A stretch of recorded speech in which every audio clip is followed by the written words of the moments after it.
And one of our main speakers for the Congress is Mr. Zach King. Zach.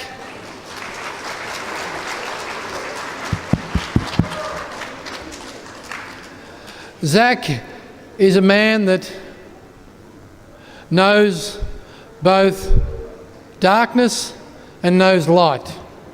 He knows evil, he knows mercy. For many years of Zach's life, it was given to Satan as a Satanist. And a Satanist is someone who believes that they've sold their soul to Satan, and they know and they understand that they will do as much harm to mankind as Satan will often ask them to do. This talk, I will warn you, can be very challenging, can be very provocative, can be very unreal. But Satan is real. The one enemy of divine mercy is Satan. The one enemy of our souls is Satan.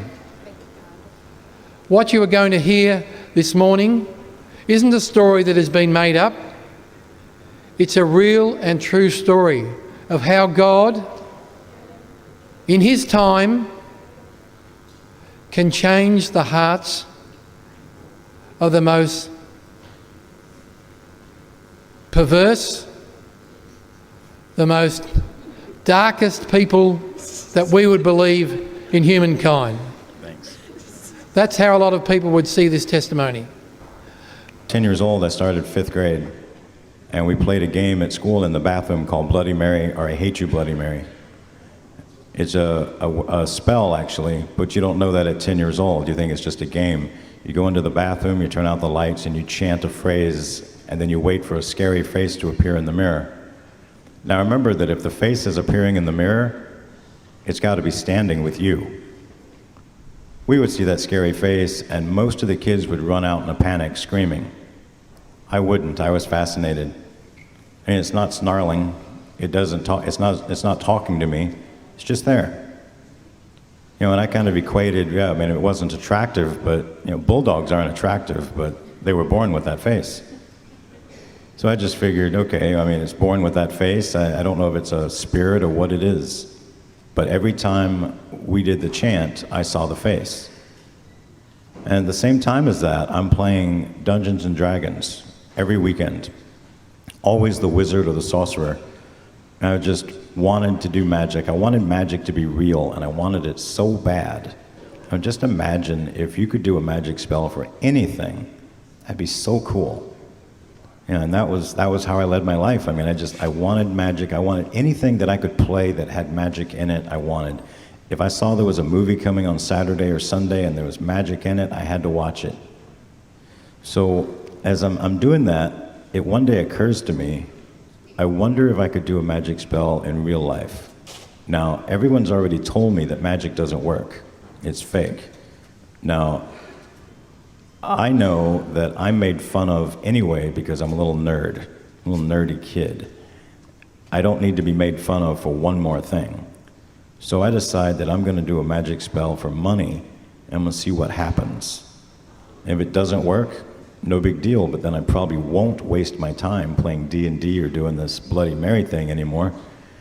But if it does work, then I'll know that I've one-upped the adults because all the adults think it's not real.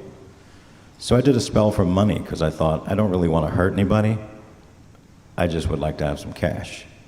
And it would be cool if magic works and I could get some. So I did a spell for money, and the next day I went out, played, and I found a can of tennis balls with a $5 bill in it. And I thought, all right, well, I mean, $5, everything I love, everything that's dear to me, comic books are 15 to 20 cents, candy bars are 20 cents, and penny candy is a penny. Told you I was a nerd. And I was like, all right, $5, I can get a good stash with that, but somebody had to find that. I'm gonna do the spell again next weekend. I did it again the next weekend, and I found a $10 bill on the side of the road. And I thought, all right, $15, 8 days. All my stuff is dirt cheap, but this still could have been a coincidence. So I did the spell one more time the next weekend, except this time I went into the bathroom at home and I did the Bloody Mary chant. So I did my magic spell almost all the way through, then I did the Bloody Mary chant, and when the face appeared, I made sure it knew I was doing a spell for money.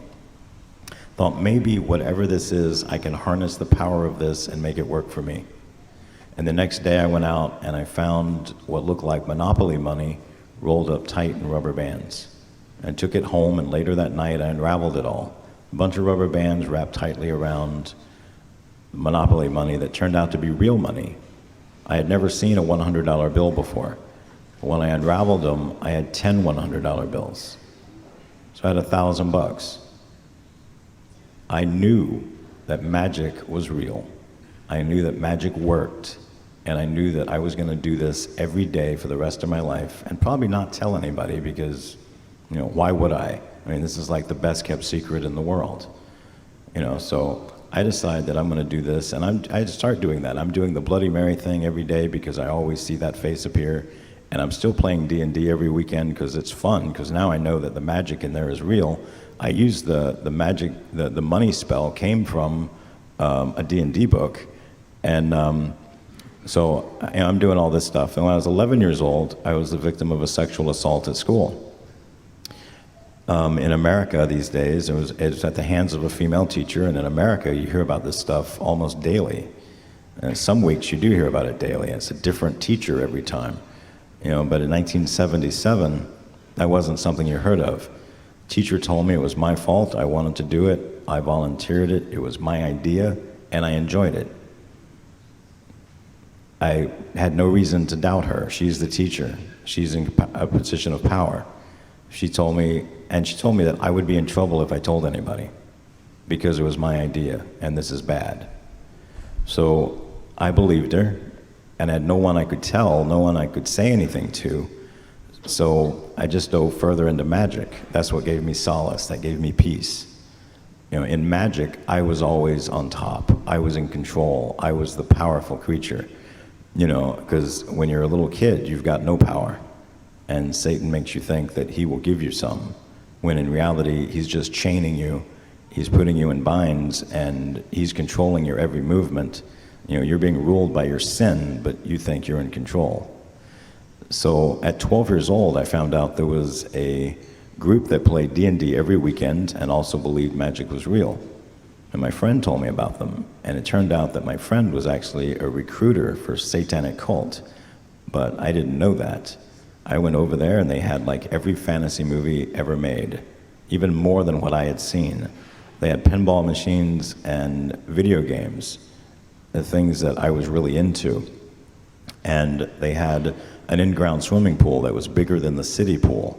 And they had an in-ground barbecue pit, and they had weekend get-togethers and sleepovers almost every night.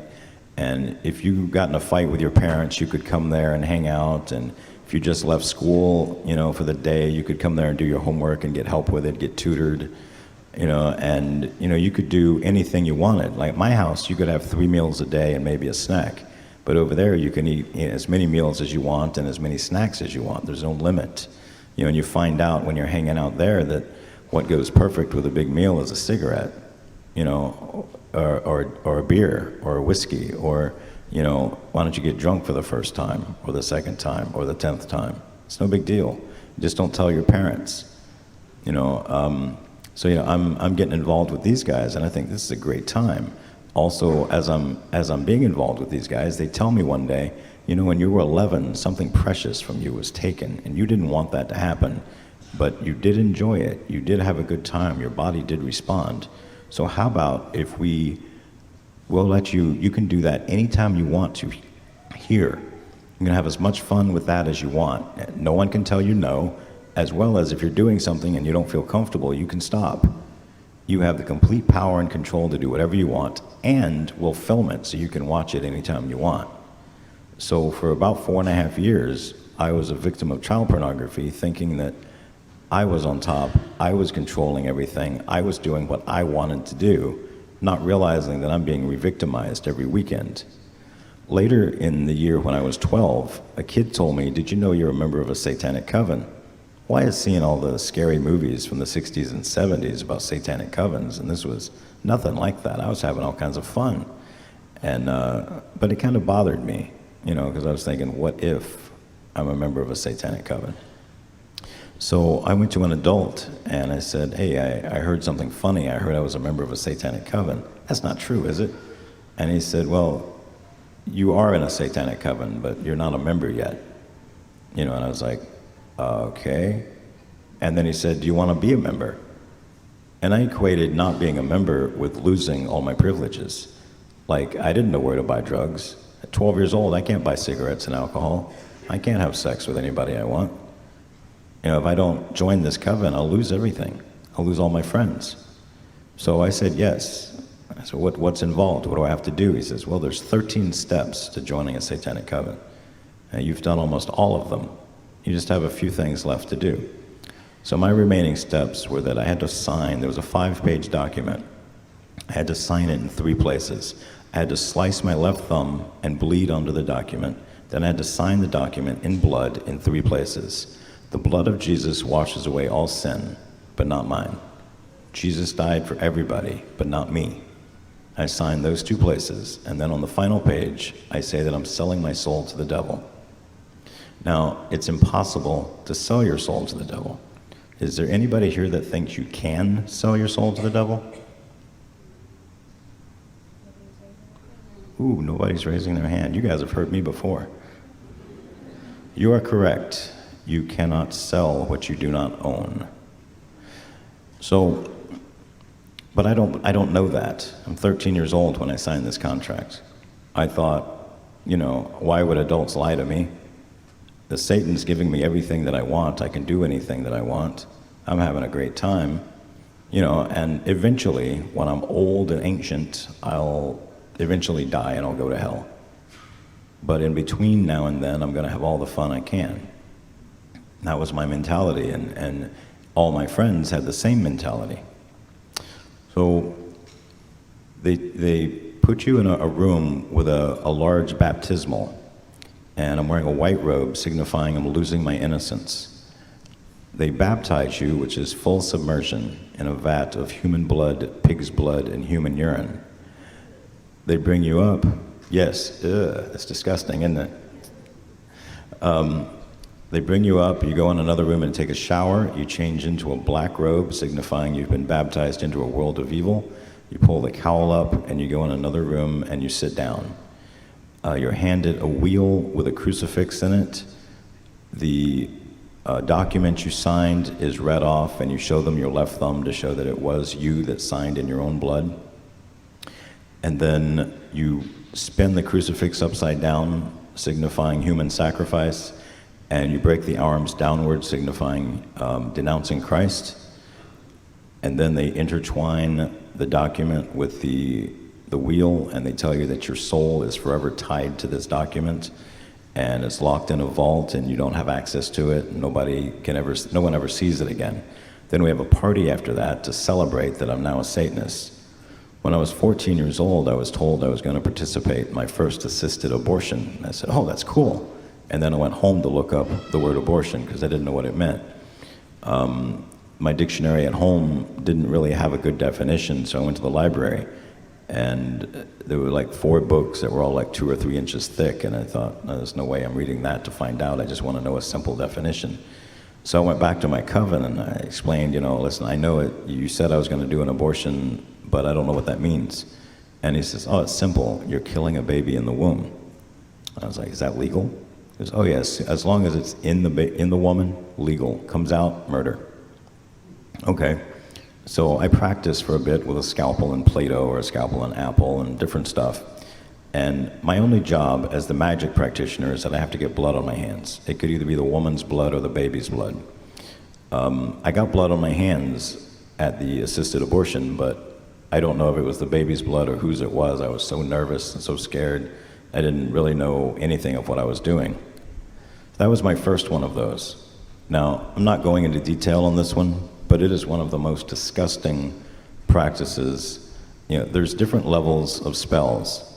There's very basic spells, and that would be like equivalent to walking up to your friend and kicking him in the shins.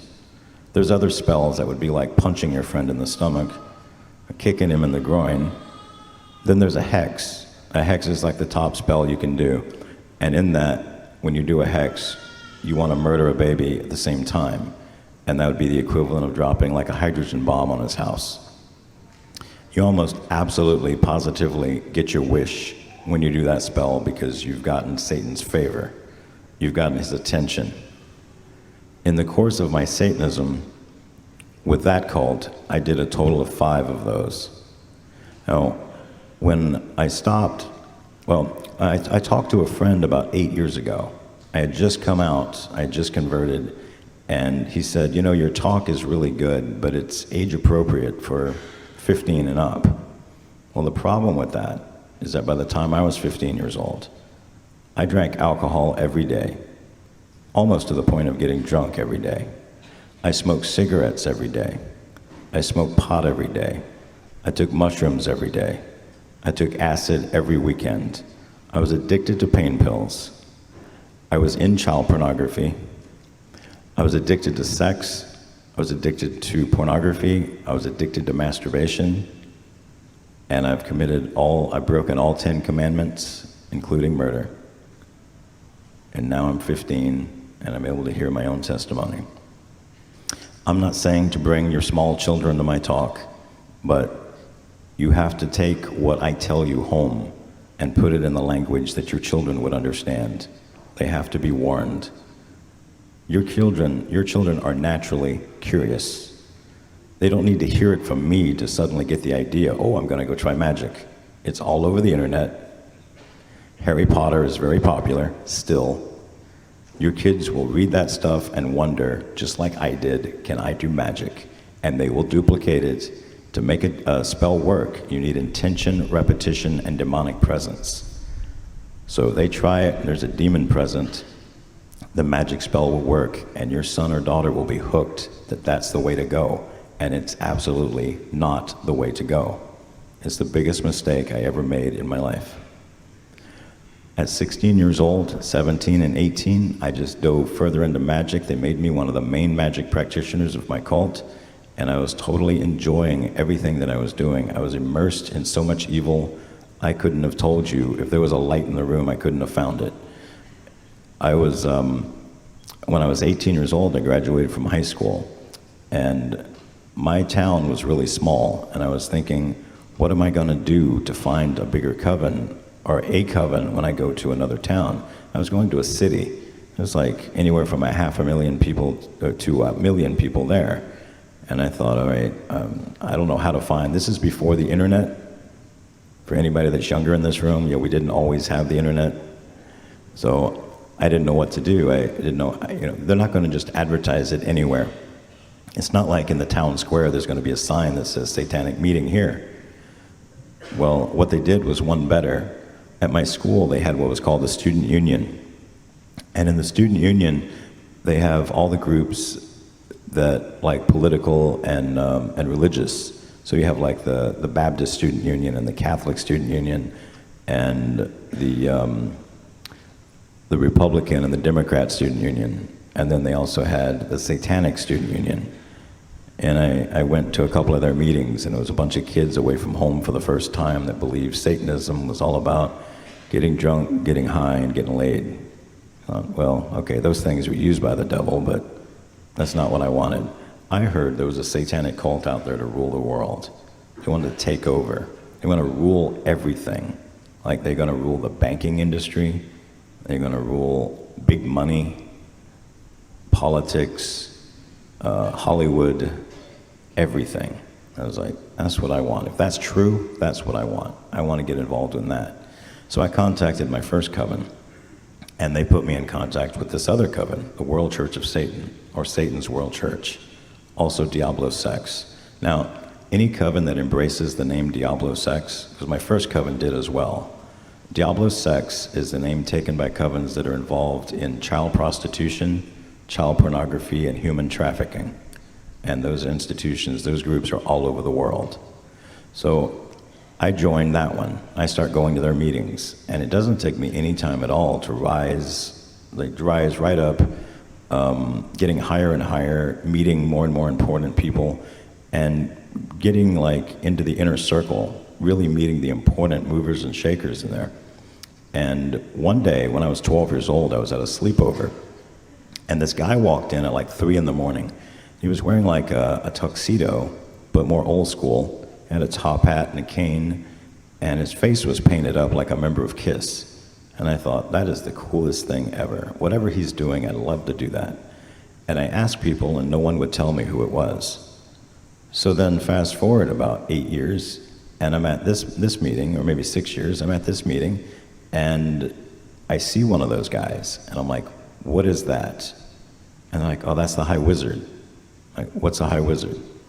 I said, well, in a smaller coven, a high priest or priestess is the top magic person. In our coven, a high priest or priestess doesn't hold any rank because they could have been self-appointed. We have military ranking to assess the different magic levels that you reach. The High Wizard is taken from a lieutenant or higher, but could be somebody of lower rank if potential is seen. The devil handpicks the High Wizard. And then you're called before a meeting, and no one knew what happened after that. So I thought, I've got to get the devil's attention. So in the course of all my evil, I managed to get the devil's attention by the time I was 21. When I was 21, I got a notice that I had been picked to be the High Wizard.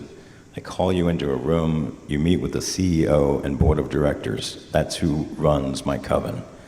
My coven in 1989 had 1.1 million members worldwide. It's kind of big, and it's very organized. It's more organized than a lot of small churches.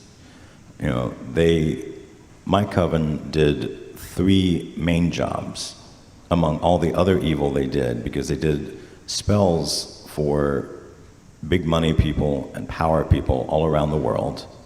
We did abortions for people all around the world, so we were doing a lot of hexes.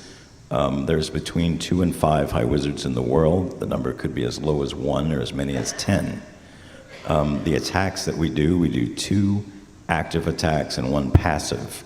We have I describe it as 3 houses. Each house is back to back. So you have 2 like this and then 1 on the end.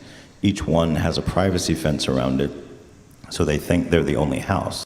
If you're the High Wizard, you know about all 3 houses. But if you're working, you just know about the one that you're working in. So one house attacks the Baptist church, and all they do is split them, either through monetary scandal, sex scandal, or gossiping scandal. My team worked with a gossiping scandal of the Baptist church because I grew up Baptist. The other scandal, the other types of attack is against the Catholic Church. You know what kind of attacks those are because you see them. The other house is the passive attack. The passive attack puts out information, literature, movies, books, speakers on communism, socialism, New Age religions, and atheism. Aren't you even the least bit amused that atheists are truly Satanists?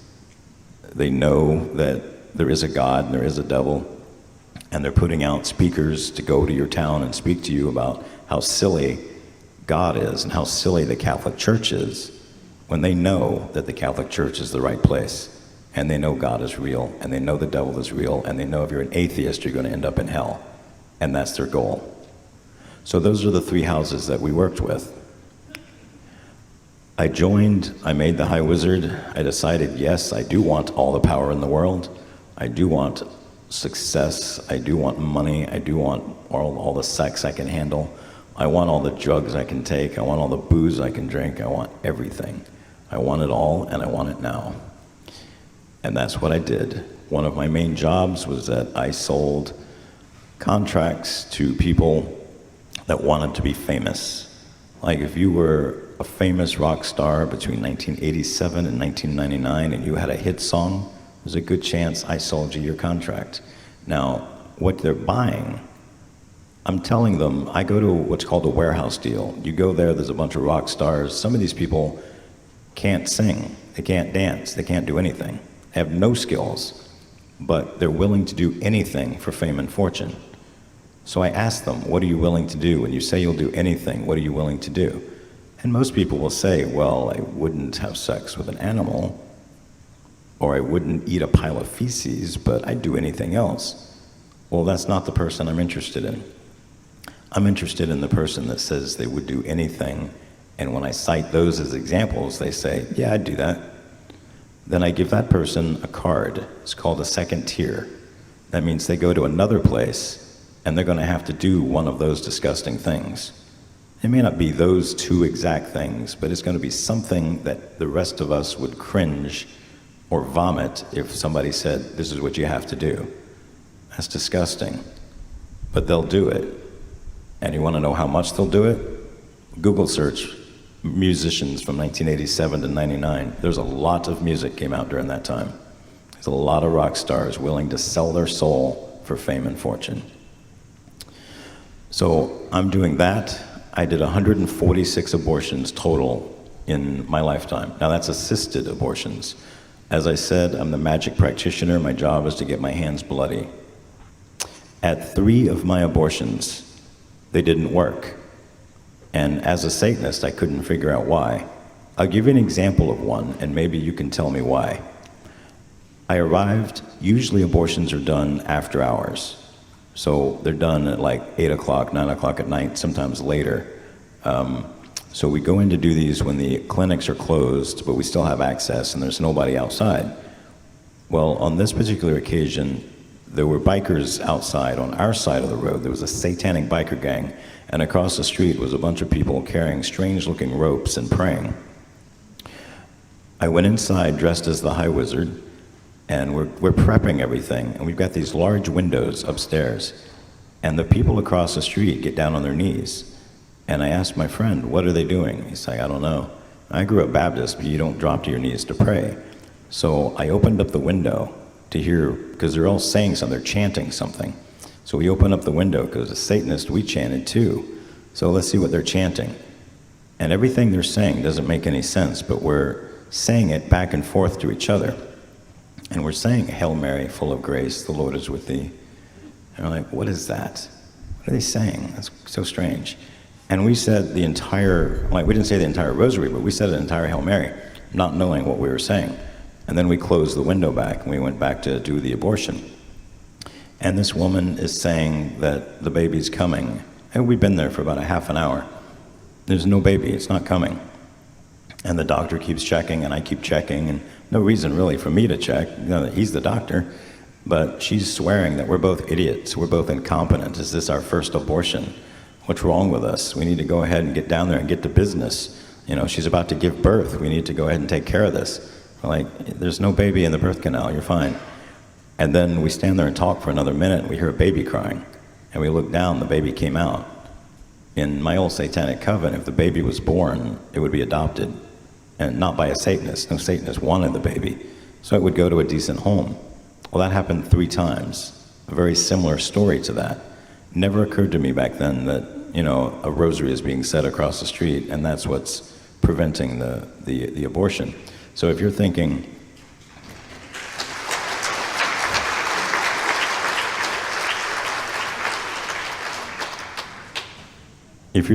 that, you know, going out in front of an abortion clinic and praying a rosary doesn't do anything, you're wrong. It's very powerful. So I keep doing all this stuff that I'm doing. Like I said, 146 abortions. I split 120 churches, of all Baptist churches. I did everything evil under the sun, multiple times. Remember, I broke the 10 Commandments by the time I was 15. By the time I was 16 or 17, I broke them again. Everything. You take an examination of conscience form, a good one, like we have a good one on our table. And it's got, there's like probably a few hundred things on there. Probably done everything on there. And after a while, when you can sin all you want, it's not fun anymore. It's boring. You know, it's like I said a few days ago, it's like you got a job in a candy store, and the first day you're there, there's bright lights and colorful tiles, and the floor is always clean, and the candy's always fresh, and it's bright colors, and it's like a giant rainbow, and it smells amazing. And your first day, you're like, man, I'm going to try out a different piece of candy every day, and I'm going to see how long it takes me to go through all of it. Well, after about 30 days, you've had everything you want. And in 6 months, you've had everything you want multiple times, and you've tried the stuff you knew you'd never try. You've had it. And you're sick of being there. And after 3 years, they refurbish the store. But it's just as ugly as it ever was. And the lights are kind of dull. And the clean tiles now aren't exciting. And the rainbow is faded. And the store smells horrible. Like you want to throw up every time you walk in. And now you've been there 5 years. You don't want to eat any more candy. Candy makes you sick. You might even be diabetic now. I had that job for 12 years.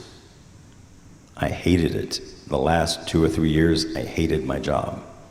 Not because I wanted something holy or godly. That's not an option for me. I sold my soul. I'm just tired of doing what I'm doing. I'm so disgusted by it. Everything is just vile. Everything is bad. I stopped doing so much stuff, and people were like, did you really convert? I was like, no, I'm just tired of doing this. It's not, when you can shock people by the words you say, that's fun. But when they stop shocking other people, when it just becomes like regular language, it's not fun anymore. It's sort of like, imagine being a NASCAR driver. You're driving a race car. I imagine that when those race car drivers first start, when it's their first job, and they're in there for the first 5 years and they're winning all kind of races, that's got to be exciting. What about those racers that have been doing it for 20 or 30 years? Oh, you've got to get in a car and drive around in a circle a bunch of times. It can't be that exciting. Well, it was the worst thing for me. So one day I decided I wanted to escape. So I made a doctor's appointment and I drove towards my doctor, but instead I kept going. I drove about 400 to 450 miles and my car ran out of gas. I had torn up all my credit cards. Everything that I had that pretty much identified me, I tore up, except I did keep my driver's license. And I went to, I sold my car for scrap so I'd get extra cash. And then I hitchhiked to a Greyhound bus stop, and I caught a ride to Canada. And Canada, this is before 9/11, Canada wouldn't let me in. So I thought, okay, fine. So I opened up a United States atlas, closed my eyes, and put my finger down, and it landed on Oklahoma. I was like, all right, I don't know anybody there, let me go there. So I hung out in Oklahoma for 3 years, and then decided, all right, I'm gonna try Canada again. And I drove up to Canada, and I got rejected again. And then a friend told me about a border crossing that has no guards. I thought, that's cool, I'm gonna go there. And I go there. They never have a guard there. There's a guard there the day I go. Like, okay, so, and I didn't think of it at that time, but I realized afterwards, God didn't want me in Canada. So I came down, and I'm running out of gas, I'm running out of money, so I went to Vermont. That was like the closest state to me. I went to Vermont, and that's where I decided I'm gonna lay low here as well. And, I didn't join, when I moved to Oklahoma, I was still doing magic, but I didn't join a coven, I didn't do abortions, I didn't break up churches. And when I was in Vermont, I did the same thing. I didn't join a coven, but I still did my magic. I was addicted to magic. I love magic more than anything. And being in this, I met my wife we got married in October of '07. And I left out one little detail about my life. I didn't tell her that I had been a Satanist for over 26 years. A little minor thing. Remember, the devil is 99% truth and 1% lie. So we got married, and I was a manager of a jewelry store in America. And I went to work one day, and this woman came up, and she said she wanted to buy a pair of gold hoop earrings. And then I was just about ready to close the deal, and she said, well, actually, I'm shopping with my daughter, and I've got to go finish that. And when I'm done, I'm going to come back and buy them. And I know when women say that, that means I'm going to go find them cheaper someplace else. But she had an honest face. She had a face that said, I'm really going to go do that. So I was like, all right. So I put them aside. 3 hours later, this woman comes back We do the transaction, and I said, if you call the number on this receipt, we're having a promotion right now, and you could possibly win $1,000. She's like, oh, that's great. I've got something for you, too. This is words I don't want to hear, because I know a pamphlet's going to come out, and somebody's going to say you need to drop to your knees and beg for forgiveness and ask Jesus into your heart, and blah, blah, blah, blah, blah, blah, blah. I don't have that option. You cannot, as a Satanist, go tell a Christian, sorry, I sold my soul to the devil, and don't have the option to do that. You know, they get offended, and then they start trying to witness to you even harder. If somebody would have come up to me to witness to me, I'd have just cussed them out and walked away. If you gave me a pamphlet, I might have read it out of entertainment, and then I would just throw it away. So this woman instead pulls out a little gold disc, and I'm looking at that, and I'm thinking, that's different. I mean, I'm expecting a pamphlet, and this little gold disc comes out. I don't know what this is. And she says the most bizarre thing. Now, you've heard my testimony. 26 years a Satanist, 146 abortions, 120 churches, all the evil I can stand. If you're going to say something that I think is weird, you're out there. She said, the Blessed Mother is calling you into her army. I've got no reference. 2 people like that. All right.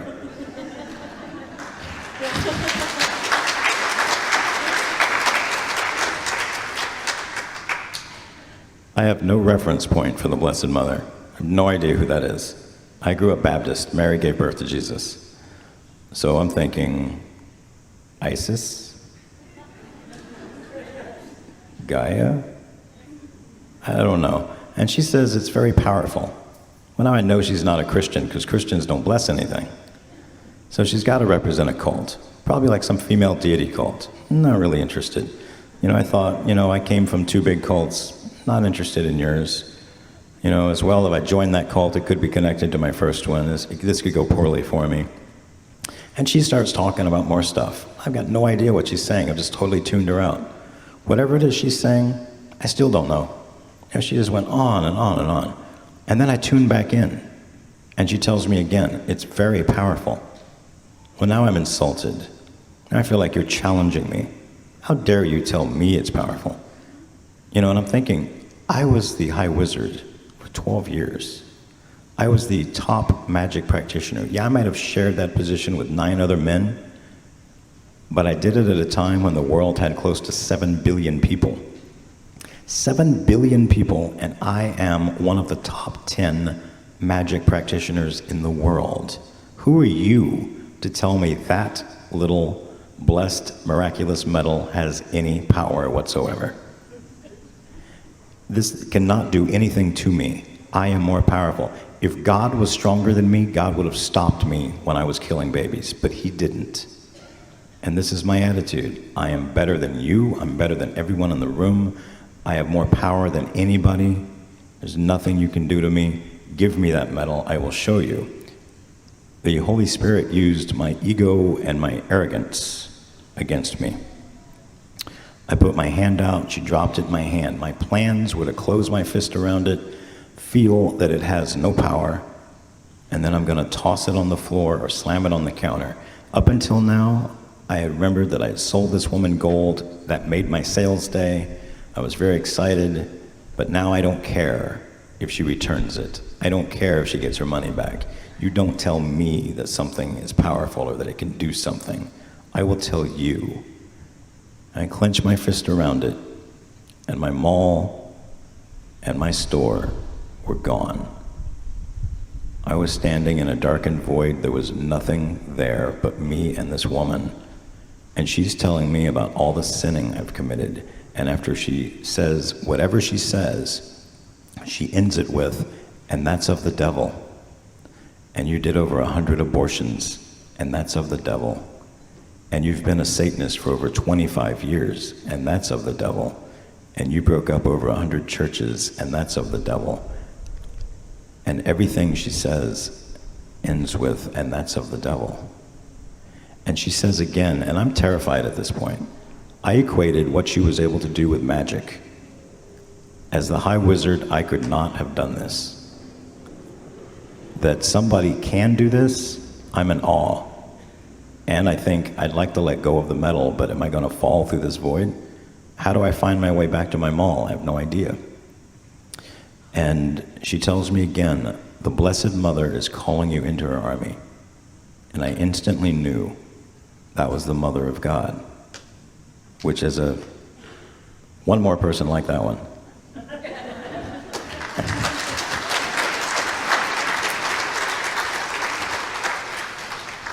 What a cheap way to get applause. So as a Baptist, we would have never said Mother of God. So it had to have been the Holy Spirit telling me. But I knew it was the Mother of God. And as soon as I knew it, Mary appeared. She smiled, and she took me by the hand, and she gently turned me around. And Jesus was standing behind me. And I knew Jesus was my Lord and Savior. I knew that I had not sold my soul. Jesus was there, and I knew that everything that was Zach, all my magic, all my occult, all my evil, everything that I was doing that was for the devil stopped. And from now on, everything I did was going to be for Jesus.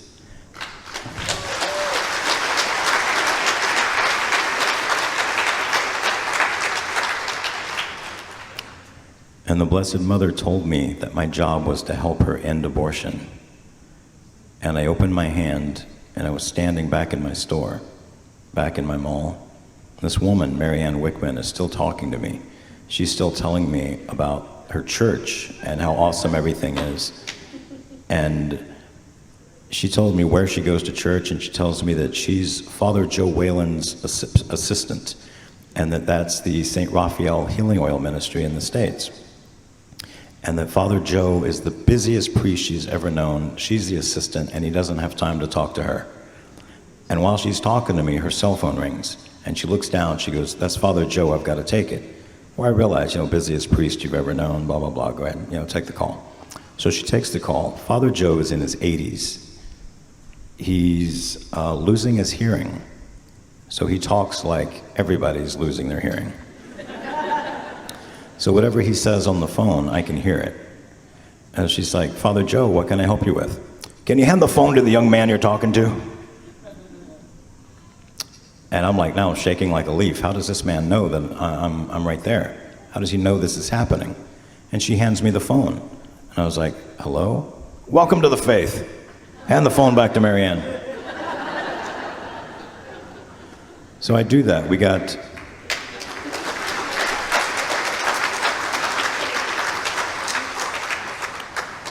I got 2 more calls. She sent her daughter out to the truck to get me one of each of everything. You're Catholic, one of each of everything can be a lot of stuff. I got this huge Catholic care package, and then I went home, and my wife, who had been involved in a bunch of New Age stuff and loved trying to contact her spirit guides and playing with a Ouija board and doing automatic writing and thought that my magic was just the coolest thing in the world. I opened the door and I said, "Honey, guess what? I'm Catholic now."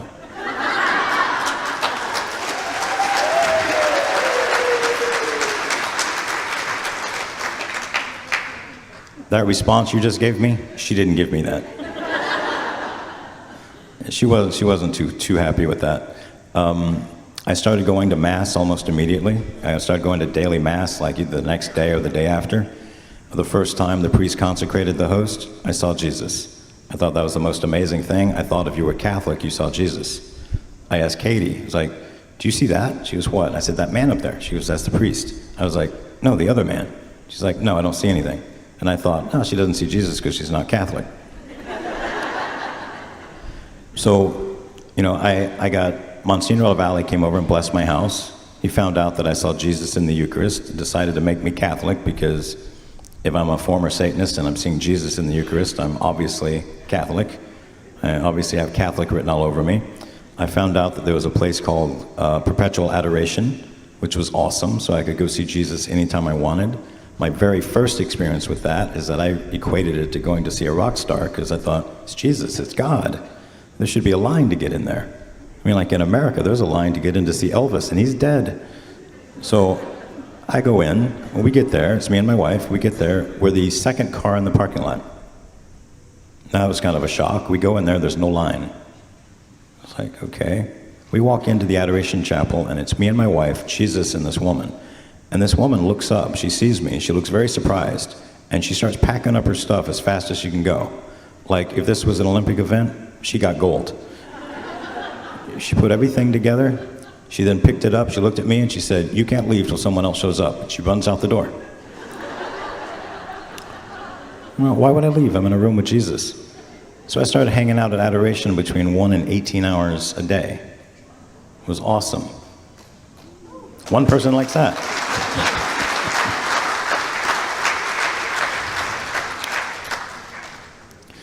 We officially entered the Catholic Church in May of 2008. I assisted with another ministry for probably a year and a half, and then the Blessed Mother told me that I needed to get out there and do our own thing. I was looking for what would be an awesome name for a ministry, because I really love the Blessed Mother. I mean, she rescued me from the pit of hell. But then I found out about Blessed Bartolo Longo, who used to be a satanic priest and then became a Catholic priest. And then I really love Padre Pio. I mean, admit it, you just like saying the name Padre Pio, it sounds cool. And I really like Saint Benedict, and eventually I was like, oh man, I like 10 saints. I can't name the ministry. And then I listed like 10 saint names. I was like, that doesn't sound good. It doesn't roll off the tongue. So then I went with, I thought, we're in a society now where we talk about inclusion. We want to include everybody. No one should be left out. So I thought, okay, I'll embrace that too. All Saints Ministry. It's the name of our ministry.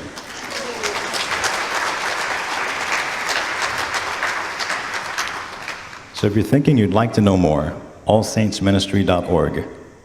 That's my story, and I'm sticking to it. Thank you.